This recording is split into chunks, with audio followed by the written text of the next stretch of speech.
এবারের পুজোয় একেবারে ইউনিক। হ্যাঁ, ঠিক ধরেছো, ডিম সবজি পাস্তা।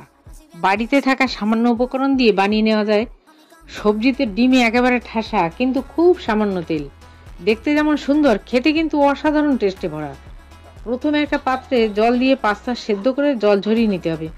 অন্য আরেকটা বড় বাটিতে সেদ্ধ পাস্তাগুলো নিয়ে তার মধ্যে একে একে পেঁয়াজ কুচি, ক্যাপসিকাম কুচি, গাজর কুচি, টমেটো কুচি, ধনেপাতা কুচোনো, কাঁচা লঙ্কা কুচোনো, পরিমাণ মতো নুন, সামান্য হলুদ, জিরের গুঁড়ো, সয়া সস, লাল লঙ্কার গুঁড়ো, মাত্র 1 চামচ ময়দা, 2টো ডিম ফেটানো।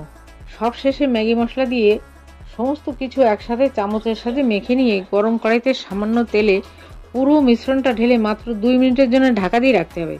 2 মিনিট পর নামিয়ে আবার নিচের দিকটা উপর দিকে দিয়ে আবার মিনিট 2 চাপা দিয়ে এপিট ওপিট ভেজে নিলেই সবজি ডিম পাস্তা পরিবেশনের জন্য একেবারে রেডি। বাড়িতে বাচ্চাদের খাও, পুজো এনজয় করো।